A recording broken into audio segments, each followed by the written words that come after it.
ఇప్పుడు మిడిల్ ఈస్ట్‌లో జరుగుతున్న వార్ సిట్యుయేషన్ కేవలం ఆ కంట్రీస్‌కే పరిమితం గాల. దాని ఎఫెక్ట్ డైరెక్ట్‌గా మన ఇండియా మీద, మన డైలీ లైఫ్ మీద కూడా పడుతుంది. ఇక్కడ సోషల్ మీడియా ఓపెన్ చేస్తే చాలు, కోవిడ్ టైంలో వచ్చినట్టుగా ఇండియాలో మళ్ళీ నేషనల్ వైడ్ లాక్‌డౌన్ వస్తుందేమన్న రూమర్స్ కూడా స్ప్రెడ్ అవుతున్నాయి. దానికి తగ్గట్టే మోడీ గారు కూడా కోవిడ్ సిట్యుయేషన్స్‌కి ప్రిపేర్ అవ్వండి అన్నారు. ఇంక ఆబ్వియస్‌లీ టెన్షన్స్ రైజ్ అవుతాయి కదా! ఇక్కడ ఇరాన్ వార్ ముదిరిపోవడం వల్ల ఎక్కడ పెట్రోల్, డీజిల్ దొరకదనే భయంతో జనాలు పెట్రోల్ పంప్స్ దగ్గర భారీగా క్యూస్ కడుతున్నారు. దీన్నే పానిక్ బయింగ్ అంటారు. క్యూ కట్టడం కాదు, పెట్రోల్ కూడా కొనేస్తున్నారు. సో పానిక్ బయింగ్ జరుగుతుంది. ఈ పానిక్ రీఫ్యూలింగ్ చూసి మన petroleum and natural gas minister Hardeep Singh puri గారు ఒక క్లియర్ స్టేట్మెంట్ ఇచ్చారు. ఇండియాలో లాక్డౌన్ పెట్టే ఆలోచన అసలు గవర్నమెంట్కి లేదు. ఇవన్నీ అబద్ధాలు. దయచేసి ఎవరు పానిక్ అవ్వద్దు, పానిక్ బయింగ్ చెయ్యొద్దు, అందరూ కామ్గా ఉండి బాధ్యతగా ప్రవర్తించండి అని ఎక్స్లో ప్లాట్ఫామ్లో క్లారిటీ ఇచ్చారు. ఇదే టైంలో గవర్నమెంట్ ఒక మేజర్ రిలీఫ్ కూడా ఇచ్చింది. గ్లోబల్ మార్కెట్లో క్రూడ్ ఆయిల్ ప్రైజెస్ $122 దాకా వెళ్ళినా ఆ తర్వాత కొంచెం కంట్రోల్ అయ్యి బ్రెంట్ క్రూడ్ $106.63కి, WTI క్రూడ్ $93.50కి పడిపోయాయి. దీన్ని బేస్ చేసుకొని మన Indian government petrol and diesel మీద ఏకంగా ₹10 ఎక్సైజ్ డ్యూటీని కట్ చేసింది. అంటే పాత రేటు ₹13 ఉంటే ఇప్పుడు దాన్ని ₹3కి తెచ్చింది. డీజిల్ మీద అయితే ఆ డ్యూటీని జీరో చేసేసింది. ఈ న్యూస్తో హెచ్పీసీఎల్, బీపీసీఎల్, ఐఓసీ లాంటి ఆయిల్ కంపెనీ షేర్స్ స్టాక్ మార్కెట్లో మంచి రైజ్ అయ్యాయి. కానీ ఇక్కడ ప్రాబ్లం పెట్రోల్తో కాదు, మన ఇళ్లలో వాడే వంట గ్యాస్ ఎల్పీజీతో వచ్చింది. మన ఇండియాకి కావాల్సిన ఎల్పీజీలో 90% సప్లై గల్ఫ్ కంట్రీస్ నుంచి రావాలి. ఇప్పుడు ఆ స్ట్రైట్ రూట్ బ్లాక్ అవడంతో సప్లై చైన్ దెబ్బతింది. అందుకే పెట్రోలియం మినిస్ట్రీ ఒక డెసిషన్ తీసుకున్నారు. సిటీస్లో ఎక్కడైతే పీఎన్జీ అంటే pipe line natural gas facility ఉందో వాళ్ళు ఖచ్చితంగా పీఎన్జీకి మారిపోవాలి అని. దీనికోసం కేవలం 90 డేస్ డెడ్ లైన్ ఇచ్చారు. ఈ 90 డేస్ లోపు కనెక్షన్ తీసుకోకపోతే ఆ ఇళ్లకు వెళ్లే పాత ఎల్పీజీ సిలిండర్ సప్లైని కట్ చేస్తారు. ఇప్పటి నుంచి హౌసింగ్ సొసైటీస్ కేవలం 3 డేస్లో ఈ పైప్ లైన్కి పర్మిషన్ ఇవ్వాలి. అప్లై చేసిన 48 అవర్స్లో కొత్త కనెక్షన్ ఇచ్చేయాలి. So petroleum joint secretary Sujatha Sharma గారు చెప్తా మన రిఫైనరీస్ కెపాసిటీ ప్రకారం పనిచేస్తున్నాయి. ఏడాదికి 26 crores టన్స్ ఆఫ్ క్రూడ్ ఆయిల్ని ప్రాసెస్ చేయగలము. కాబట్టి ప్యానిక్ బయింగ్ ఆపేయండి అని చెప్పారు. అలాగే మైగ్రెంట్ లేబర్స్ కోసం 5 kg సిలిండర్స్ని ప్రియారిటీ మీద ఇస్తున్నారు. అండ్ ఇప్పటికే 26 స్టేట్స్లో 22,000 టన్స్ ఎల్పీజీని అలొకేట్ చేశారు. సో ఇండియా పరిస్థితి ఇలా ఉంటే వార్ గ్రౌండ్లో ట్రంప్ సడన్గా ఒక పెద్ద ట్విస్ట్ ఇచ్చాడు.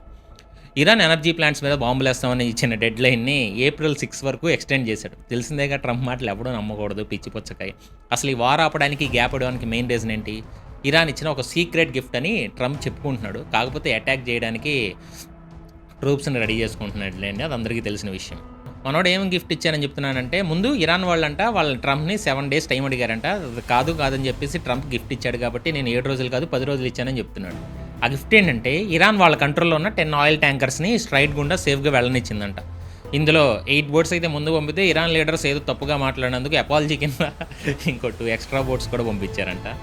సో ఈ 10 పెద్ద ఆయిల్ బోట్స్ అన్నీ పాకిస్తాన్ ఫ్లాగ్డ్ అని ట్రంప్ డైరెక్ట్గా వైట్ హౌస్ క్యాబినెట్ మీటింగ్లోనే కన్ఫర్మ్ చేశాడు. సో ఈ 10 days pass April 6 night 8 o'clock వరకు ఉంటుంది. అప్పట్లోగా డీల్ సెట్ అవ్వకపోతే ఇరాన్ పవర్ ప్లాంట్స్ పక్కాగా బ్లాస్ట్ అయ్యే ఛాన్స్ ఉందని వార్నింగ్ ఇచ్చాడు. కానీ వార్నింగ్ భయపడే స్టేజ్ ఇరాన్ ఎప్పుడో దాటిపోయింది. ట్రంప్ ఒక పక్క ఇలా నెగోషియేషన్స్ చేస్తానే ఇంకో పక్క అమెరికా ఏం చేస్తుందో తెలుసా? ఫైనల్ బ్లో కోసం ఒక మాస్టర్ స్కెచ్ చేసింది. ఇప్పటిదాకా అమెరికా స్ట్రైక్స్ అన్ని కేవలం ఇరాన్ మిలిటరీని డ్యామేజ్ చేయడానికి మాత్రమే పరిమితం అయ్యాయి. కానీ ఇప్పుడు కంటైన్మెంట్ నుంచి కంట్రోల్ వైపు వెళ్తున్నారు.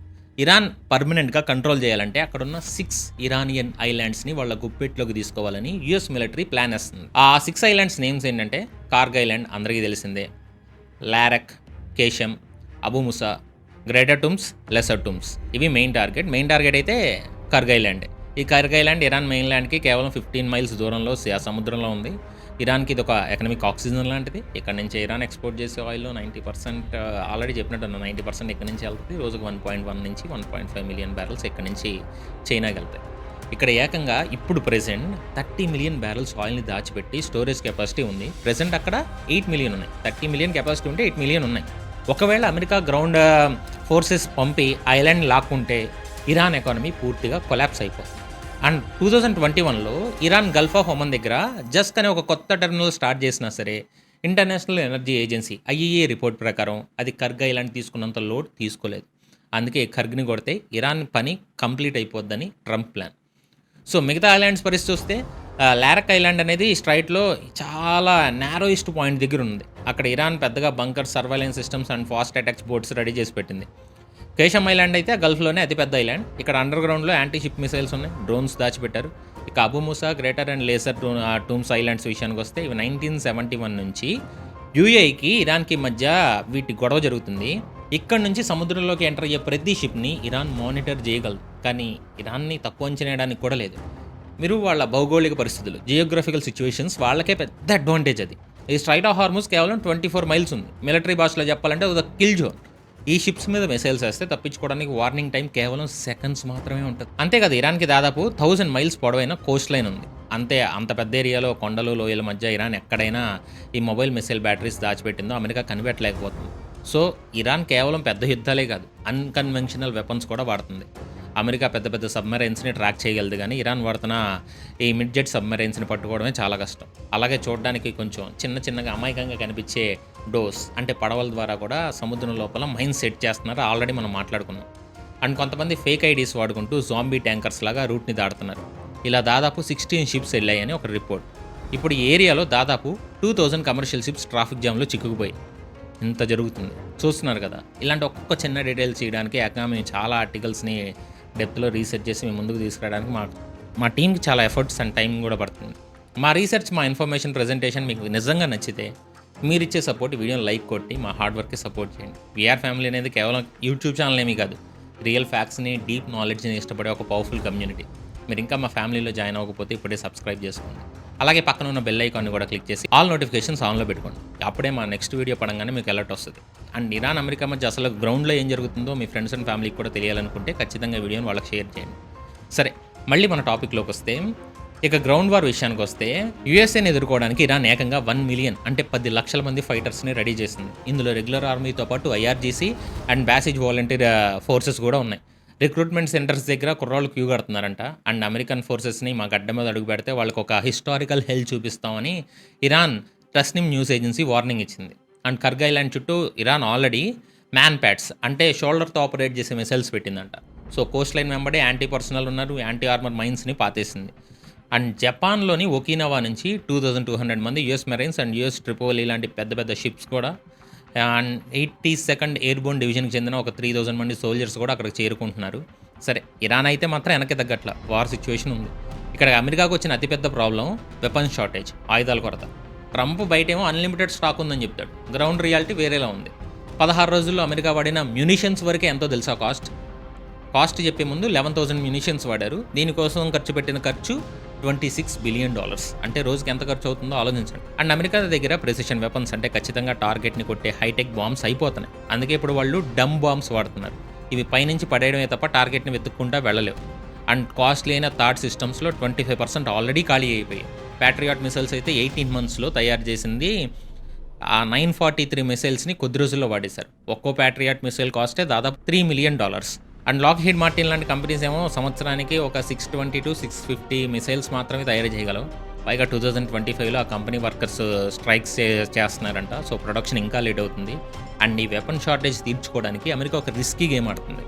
యుక్రెయిన్, సౌత్ కొరియా, జర్మనీలో ఉన్న తన ప్యాట్రియాట్ అండ్ థాడ్ సిస్టమ్స్ని ఇప్పుడు ఇరాన్ బోర్డర్కి షిఫ్ట్ చేస్తుంది. దీనివల్ల యుక్రెయిన్లో రష్యా అటాక్స్ పెరిగే ఛాన్స్ కూడా ఉంది. అందుకే యుక్రెయిన్ ప్రెసిడెంట్ జెలెన్స్కీ ఏమంటున్నాడు తెలుసా, మా దగ్గర ఉన్న డ్రోన్ ఇంటర్సెప్టర్స్ మీకు ఇవ్వాలంటే మీరు మాకు ఇంకొన్ని ప్యాట్రియాట్ మిసైల్స్ ఇవ్వాలని కండిషన్ పెట్టాడు. అండ్ ఇంకో పక్క ఏషియాలో సౌత్ కొరియా నుంచి ఆయుధాలు తీసేయడంతో చైనా ఎప్పుడు అటాక్ చేస్తుందని తైవాన్, కొరియా కూడా భయపడుతున్నాయి. సో ఇరాన్తో వార్ చేస్తా ఆయుధాలను ఖాళీ చేసుకుంటే రేపు చైనా ఇన్ కేస్ అమెరికాతో గొడవకు వస్తే పరిస్థితి ఏంటనేది అమెరికన్ ఇంటెలిజెన్స్కున్న మెయిన్ టెన్షన్ కూడా. అమెరికా సిచ్యువేషన్ ఎలా ఉందంటే ఇక్కడ ఇజ్రాయెల్లో జరుగుతున్న డిస్కషన్స్ ఇంకా పూర్తిగా వేరేగా ఉన్నాయి. ట్రంప్ ఏమో త్వరలో ఇరాన్ గవర్నమెంట్ పడిపోతుంది, వాళ్ళ పని అయిపోతుంది, కాళ్ళ దగ్గరకు వచ్చేసారు, బెగ్గింగ్ చేస్తున్నారని కాన్ఫిడెంట్గా చెప్తున్నాడు. కానీ అది ఏం జరగట్లా. కానీ ఇజ్రాయెల్ డిఫెన్స్ ఫోర్సెస్కి నిజం తెలుస్తుంది కదా. వాళ్ళ ఐడిఎఫ్ వాళ్ళ ఇంటర్నల్ ఇంటెలిజెన్స్ రిపోర్ట్స్ ప్రకారం గ్రౌండ్ రియాలిటీ వాళ్ళకి అర్థమైంది. ఈ వార్ మొదలై దాదాపు 4 వారాలు అవుతున్నా సరే ఇరాన్ గవర్నమెంట్ లోపల ఎక్కడ ఎలాంటి చీలికలు లేవు. ఏ ఒక్కరూ కూడా భయపడి బయటికి రాల. ఇరాన్ పొలిటికల్ సిస్టమ్ అనేది ఈ రోజుతో నిన్నటితో కాదు కదా, 47 ఏళ్లుగా ఎన్ని ఎకనామిక్ క్రైసిస్ వచ్చినా, ఎన్ని శాంక్షన్స్ వచ్చినా తట్టుకొని నిలబడి ఆ సిస్టమ్ని చాలా స్ట్రాంగ్గా డిజైన్ చేశారు. దాన్ని బ్రేక్ చేయడం కష్టం. అందుకే ఎయిర్ స్ట్రైక్స్తో ఇరాన్ గవర్నమెంట్ని పడగొట్టడం అనేది ఇంపాసిబుల్ అని చెప్పి ఇజ్రాయెల్ ఆర్మీ ఆఫీసర్స్ ఒక క్లారిటీకి వచ్చేసారు. వాళ్ళు అంతకుముందు కూడా కుర్దిష్ మిలీషియాస్కి సపోర్ట్ ఇచ్చి జనాలు రోడ్ల మీదకి తెచ్చి ప్రొటెస్ట్లు చేయాలని ట్రై చేశారు. బట్ గ్రౌండ్ లెవెల్లో ఇది వర్కౌట్ అవ్వట్లా. అండ్ గవర్నమెంట్ ఇప్పుడిప్పుడే పడిపోతుందని అర్థం కావడంతో ఇజ్రాయెల్ ఎయిర్ ఫోర్స్ ఇప్పుడు వాళ్ళ స్ట్రాటజీని మార్చింది. లీడర్స్ని టార్గెట్ చేయడం పక్కన పెట్టి కేవలం ఆర్మ్ ఫ్యాక్టరీస్ మీద ఫుల్ ఫోకస్ పెట్టారు. అండ్ లాస్ట్ 48 అవర్స్లో ఇరాన్లోని మిసైల్ ఫ్యాక్టరీస్, డిఫెన్స్ ఇండస్ట్రీస్ మీద స్ట్రైక్స్ను వేవత్సంగా పెంచారు. దీన్నే వాళ్ళు 83rd వేవ్ అటాక్స్ అని పిలుస్తున్నారు.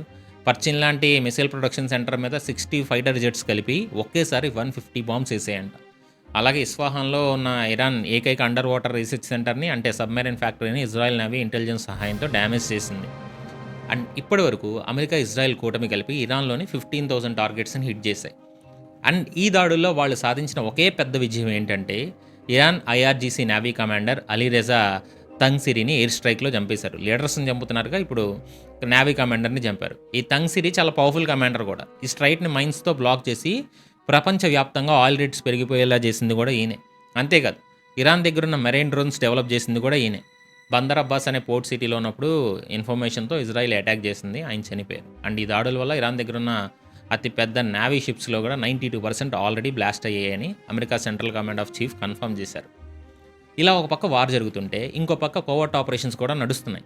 ఇరాన్ లోపలే మొసాద్ ఏజెంట్స్ ఉన్నారని వాళ్ళు ఇరాన్లో కొన్ని సీక్రెట్ వేర్ హౌసెస్ నుంచి డ్రోన్స్ని లాంచ్ చేసి బోర్డర్ కంట్రీస్ ఉంటాయి కదా చుట్టుపక్కల దేశాలు, వాటి మీద దాడులు చేస్తున్నారని ఇరాన్ ఫారెన్ మినిస్టర్ చెప్తున్నారు. ఇది కొంచెం కామెడీగానే ఉంది. ఇలా వాళ్ళ నైబర్ కంట్రీస్తో గొడవ పెట్టాలని ఇజ్రాయెల్ ప్లాన్ చేస్తుందని ఇరాన్ చెప్తుంది. దీనికి వాళ్ళు కొన్ని ఎగ్జాంపుల్స్ కూడా చూపిస్తున్నారు. మీకు March 4న టర్కీ ఎయిర్ స్పేస్లో ఒక మిసైల్ వస్తే నాటో సిస్టమ్స్ దాన్ని పేల్చాయి. అది ఇరాన్ పంపిందని అందరూ అంటున్నారు, కానీ ఇరాన్ మాత్రం మాకు ఆ టర్కీతో మంచి రిలేషన్స్ ఉన్నాయి, మేమెందుకు ఫైర్ చేస్తాం, కావాలంటే జాయింట్ ఎంక్వైరీ చేద్దామని ఆఫర్ ఇచ్చింది. అలాగే March 9న బహ్రెయిన్లో సిత్రాలో ఒక పెద్ద బ్లాస్ట్ జరిగింది. అమెరికా వెంటనే ఇరాన్ డ్రోన్ అని చెప్పింది. కానీ మిడిల్బరీ ఇన్స్టిట్యూట్ వాళ్ళు చేసిన రీసెర్చ్లో ఒక షాకింగ్ నిజం బయటపడింది. ఇది ఇరాన్ డ్రోన్ కాదు, పొరపాటున అమెరికా వాళ్ళ ప్యాట్రియాట్ మిసైల్ దారి తప్పి అక్కడ బిల్డింగ్ మీద పడిందని చెప్పారు. ఇక డియోగో గార్సియా బేస్ గురించి మీకు ఆల్రెడీ తెలిసిందే. ఇండియన్ ఓషన్లో 4,000 మైల్స్ దూరం, కిలోమీటర్ల దూరం వచ్చి సీలో పడింది. కానీ ఇరాన్ దగ్గర ఉన్న పవర్ఫుల్ మిసైల్ రేంజ్ కేవలం మా దగ్గర ఉన్నది 2,000 కిలోమీటర్సే, 4,000 కిలోమీటర్లు కాదు. సో ఇజ్రాయెలే చేసిందని ఇరాన్ అంటుంది. సో ఇరాన్ మిసైల్స్ వెళ్ళడం ప్రాక్టికల్గా ఇంపాసిబుల్ అంటుంది. సో ఇదంతా బ్రిటన్ని యుద్ధంలోకి లాగడానికి ఇజ్రాయెల్ ఆడిన డ్రామా అని ఇరాన్ ఆర్గ్యుమెంట్.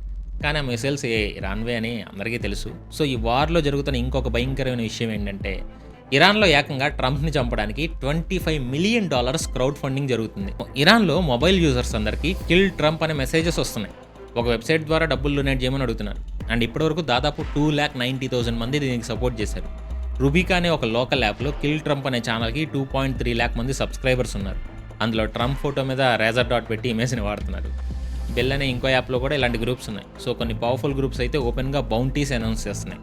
బ్లడ్ కోవెంట్ అనే గ్రూప్ అయితే ట్రంప్ తలగతేస్తే $40 మిలియన్ ఇస్తామని అనౌన్స్ చేసింది. మన్సూర్ ఇమామ్ అనే ఒక స్టేట్ క్లెరిక్ ఏకంగా అయితే 100 బిలియన్ తోమాన్లు ఇస్తామని ఆఫర్ ఇచ్చారు. ప్రీవియస్గా అయితే ఫర్హాద్ షాకెరీ, ఆసిఫ్ మర్చెంట్ లాంటి వాళ్ళని అమెరికాలో పంపి హిట్మ్యాన్ని రిక్రూట్ చేసుకునే ప్రయత్నాలు అయితే ఇరాన్ చేసింది, కానీ FBI వాళ్ళకి దొరికిపోయారు. ఇరాన్ ప్రెసిడెంట్ మాత్రం ఈ ఫత్వాలతో మాకు గవర్నమెంట్కి ఎటువంటి సంబంధం లేదని చెప్తున్నారు. ఇలా ట్రంప్ ప్రాణాల మీదకి ఇరాన్ టార్గెట్ చేస్తే ట్రంప్ రివర్స్లో వాళ్ళ సుప్రీం లీడర్ పర్సనల్ లైఫ్ మీద ఒక పెద్ద బాంబు వేసాడు నిన్న. ఇరాన్ కొత్త సుప్రీం లీడర్ మోస్తఫా ఖమేనీ గే అని చెప్పి CIA తనకి రిపోర్ట్ ఇచ్చిందని ట్రంప్ ఫాక్స్ న్యూస్ ఇంటర్వ్యూలో ఓపెన్గా చెప్పేశాడు. ఇరాన్లో హోమోసెక్షువాలిటీ అనేది ఇస్లామిక్ విలువలకు విరుద్ధం. అండ్ షరియా లాస్ ప్రకారం కూడా ఇది కఠినంగా శిక్షించబడే నేరం కూడా. ఇలాంటి కంట్రీస్లో సుప్రీం లీడర్ మీద ఇలాంటి రిపోర్ట్ రావడం అనేది చాలా పెద్ద సెన్సేషన్ కూడా.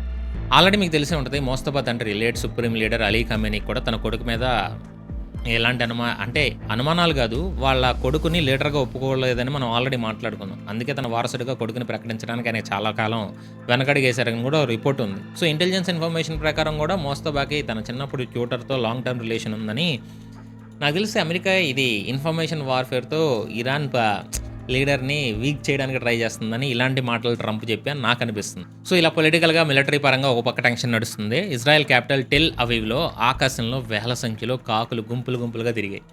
అజ్రీల్ టవర్స్ చుట్టూ ఇవి మేఘాల్లో గమ్మేశాయి. నిన్న వీడియో మీరు చాలామంది సోషల్ మీడియాలో కూడా చూస్తుంటారు. ఏదో పెద్ద వినాశనం జరుగుతుంది, బైబిల్లో బుక్ ఆఫ్ రివల్యూషన్ ప్రకారం ఇది ఒక అపశకునం అని పోస్టులు కూడా వస్తున్నాయి. కానీ సైన్స్ ఎక్స్పర్ట్స్ మాత్రం దాదాపు ప్రతి సంవత్సరం 500 మిలియన్ బోట్స్ అనేది ఇజ్రాయెల్ మీదుగా మైగ్రేట్ అవుతూ ఉంటాయి. ఇది కేవలం వాటి సీజనల్ మూమెంట్ అని క్లారిటీ ఇచ్చారు. ఇందులో భయపడాల్సిన అవసరం లేదు, ఇది బ్యాడ్ ఓమెన్ కాదు. కానీ ఈ వార్లో ఇంకో షాకింగ్ ట్విస్ట్ ఏంటంటే ఒక పక్క బాంబులు పడుతున్నా ఇరాన్ మాత్రం భారీగా డబ్బులు వెనకేసుకుంటుంది. వాళ్ళకి రోజుకి $139 మిలియన్ ఇన్కమ్ ఆయిల్ సేల్స్ ద్వారా వస్తుంది. ఫస్ట్లో ఇది కేవలం $115 మిలియన్ మాత్రమే ఉండేది. గ్లోబల్గా ఆయిల్ రేట్స్ $100 క్రాస్ అవడంతో ఇరాన్ వాళ్ళ ఆయిల్కి ఇచ్చే డిస్కౌంట్ని బాగా తగ్గించేసింది. ప్రీవియస్గా బ్యారెల్కి $10 డిస్కౌంట్ ఇస్తే ఇప్పుడు అది కేవలం $2.10కి పడిపోయింది. ఈ స్ట్రైట్ గుండా ఆయిల్ పంపగలిగే ఏకైక కంట్రీ ఇరాన్ అవ్వడంతో వాళ్ళ ఆయిల్కి ఫుల్ డిమాండ్ పెరిగింది. అండ్ ఇది చాలదన్నట్టు ఈ రూట్ గుండా వెళ్ళే కమర్షియల్ షిప్స్ దగ్గర టోల్ గేట్ కూడా ఒక $2 million కలెక్ట్ చేస్తున్నారని ఒక టాక్ కూడా ఉంది కదా. అండ్ ఈ వార్ ఎఫెక్ట్ మన ఇండియా మీద కూడా గట్టిగానే పడుతుంది. యూఏఈ క్యాపిటల్ అబుదాబిలో స్వీహన్ స్ట్రీట్లో జరిగిన దాడిలో ఒక ఇండియన్ పాకిస్తానీ చనిపోయారు. అండ్ ఇరాన్ ఫైర్ చేసిన బ్యాలిస్టిక్ మిసైల్స్ని యూఏఈ డిఫెన్స్ సిస్టమ్స్ గాల్లోనే కూల్ చేసిన డెబ్రిస్ కింద పడడంతో ఇండియన్ చనిపోయారు. అండ్ ఈ వార్ మొదలైనప్పటి నుంచి ఇప్పటివరకు చనిపోయిన ఇండియన్స్ కౌంట్ 7కి పెరిగింది. అండ్ ఇండియన్ నేవీ కూడా అలర్ట్గానే ఉంది. మన ఎనర్జీ సప్లైకి ఎలాంటి ఇబ్బంది కలగకుండా ఆపరేషన్ ఊర్జా సురక్ష అని స్టార్ట్ చేశారు. అండ్ ఈ స్ట్రైట్ గుండా వచ్చే మన షిప్స్కి సేఫ్గా ప్యాసేజ్ కల్పించడానికి నేవీ ఫీల్డ్లోకి దిగింది. అయితే ఇరాన్ చేస్తున్న ఒక పని అందరికీ షాక్కి గురి చేస్తుంది. వాళ్ళు ఇజ్రాయెల్ మీదకి వదులుతున్న మిసైల్స్ మీద thank you to people of India అని రాస్తున్నారు. కేవలం ఇండియాకే కాదు, జర్మనీ, స్పెయిన్, పాకిస్తాన్ ప్రజలకు కూడా ఇలాగే థ్యాంక్స్ చెప్తూ మిసైల్స్ని ఫైర్ చేస్తున్నారు. మరోపక్క మన ఇండియాలో కూడా జమ్మూ కాశ్మీర్లో ఆల్రెడీ చెప్పాను కదా, రంబన్ డిస్ట్రిక్ట్లో ఉన్న షియా కమ్యూనిటీ పీపుల్ ఇరాన్ కోసం భారీగా ఫండ్స్ కలెక్ట్ చేస్తున్నారు. క్యాష్ గోల్డ్ మాత్రమే కాదు, వాళ్ళ దగ్గర ఉన్న గొర్రెలను కూడా ఇరాన్ కోసం డొనేట్ చేస్తున్నారు. చిన్నపిల్లలేమో పిగ్గీ బ్యాంక్స్ కూడా పంపిస్తున్నారు. ఇక పాకిస్తాన్ విషయానికి వస్తే వాళ్ళు సీక్రెట్గా ఈ వార్ ఆపడానికి మీడియేషన్ చేస్తున్నారు. అమెరికాకి ఇరాన్కి మధ్య డైరెక్ట్ కాంటాక్ట్ లేదు కాబట్టి పాకిస్తాన్ ద్వారానే మెసేజెస్ వెళ్తున్నాయి. దీన్ని పాకిస్తాన్ ఫారెన్ మినిస్టర్ ఇషాక్ దార్ ఈ విషయాన్ని అఫీషియల్గా కన్ఫర్మ్ కూడా చేశాడు. అంటే ట్రంప్ పంపిన 15 పాయింట్ ప్లాన్ పాకిస్తాన్ ద్వారానే ఇరాన్కి వెళ్ళింది. And Pak army chief Waseem Munir డైరెక్ట్గా ట్రంప్తో ఫోన్లో కూడా మాట్లాడారు. సో ఈ డిస్కషన్స్కి టర్కీ, ఈజిప్ట్ కూడా సపోర్ట్ చేస్తున్నాయి. పాకిస్తాన్కి ఇది ఎంత అవసరమో ఆల్రెడీ నిన్న మాట్లాడుకున్నాం. వాళ్ళ దేశంలో 99% న్యాచురల్ గ్యాస్ ఖతర్ నుంచి వస్తుంది. ఆయిల్ సప్లై ఆగిపోయి పెట్రోల్ ప్రైజెస్ 200% పెరిగిపోయాయి. అందుకే వాళ్ళు ముందుండి ఈ వార్ ఆపే ప్రయత్నం అయితే చేస్తున్నారు. కానీ సిచ్యువేషన్ ఎంత డేంజర్గా మారిందంటే యుఎస్ స్టేట్ డిపార్ట్మెంట్ ప్రపంచవ్యాప్తంగా ఉన్న వాళ్ళ సిటిజన్స్కి సాలిడ్ వార్నింగ్ ఇచ్చింది. ఇప్పటిదాకా సేఫ్గా ఉన్న Saudi Arabia, Oman, Kuwait, Bahrain కంట్రీస్ని ఇప్పుడు లెవెల్ 3కి మార్చేసింది.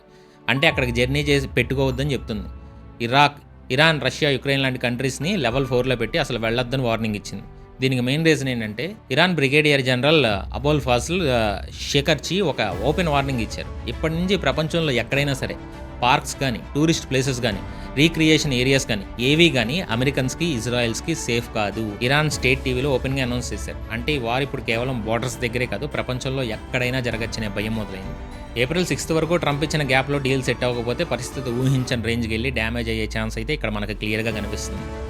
సో వీడియో స్టార్టింగ్ నుంచి ఎక్కడా స్కిప్ చేయకుండా ఎండింగ్ వరకు చూసారంటే ఖచ్చితంగా ఈ వీడియోకి మీ టైంకి తగ్గ న్యాయం చేసిందని నేను అనుకుంటున్నాను. మా డీప్ రీసెర్చ్ ఈ కాంటెంట్ ద్వారా అసలు నాకు తెలిసి ఈరోజు ఈ వీడియోలో అసలు మొత్తం ఏం జరిగింది, ఏ అప్డేట్స్ అన్నీ కవర్ చేశామని మేము అనుకుంటున్నాం. సో మా రీసెర్చ్ ద్వారా మీ లైఫ్లో ఎంతో కొంత నాలెడ్జ్లో ఎంతో కొంత వాల్యూ యాడ్ చేసామని మీకు అనిపిస్తే అది నిజమైతే మా ఎఫర్ట్ని గుర్తించి మీరు కూడా మా లైఫ్లో మా ఛానల్ గ్రోత్లో ఎంతో కొంత వాల్యూ యాడ్ చేయాలని అనుకుంటే దయచేసి ఇప్పుడే సబ్స్క్రైబ్ చేసి సపోర్ట్ చూపించండి. మీరు ఇచ్చే ఒక్క సబ్స్క్రిప్షన్ మాకు నెక్స్ట్ వీడియో చేయడానికి చాలా మోటివేషన్ ఇస్తుంది. అండ్ వీడియో క్లోజ్ చేసే ముందు లైక్ బటన్ ప్రెస్ చేయడం అస్సలు మర్చిపోకండి. అలాగే బెల్ ఐకాన్ని యాక్టివేట్ చేసుకుంటే ఇలాంటి ఇన్ఫర్మేటివ్ కంటెంట్ ఏది మిస్ అవ్వరు. అండ్ ఈ వాల్యుబుల్ ఇన్ఫర్మేషన్ని మీ సర్కిల్లో వాళ్ళందరికీ షేర్ చేయండి. ఈ వార్లో నెక్స్ట్ ఎలాంటి టర్న్ తీసుకోబోతుంది అనుకుంటున్నారో కింద కామెంట్ సెక్షన్లో మీ ఒపీనియన్ని మాతో షేర్ చేసుకోండి. ఇంకో ఇంట్రెస్టింగ్గా అండ్ డీప్ రీసెర్చ్ వీడియోతో మళ్ళీ మేము ముందుకు వస్తాను. చివరి వరకు చూస్తున్న ప్రతి ఒక్కరికి love you so much. This is your VR signing off. Gambling and betting మన ఫైనాన్షియల్ హెల్త్కి హానికరం. అడిక్ట్ అయ్యే ఛాన్స్ ఉంది. మీ జేబులు ఖాళీ అవుతాయి. బెట్టింగ్ చేయకండి. చేసే వాళ్ళని ఎంకరేజ్ చేయకండి.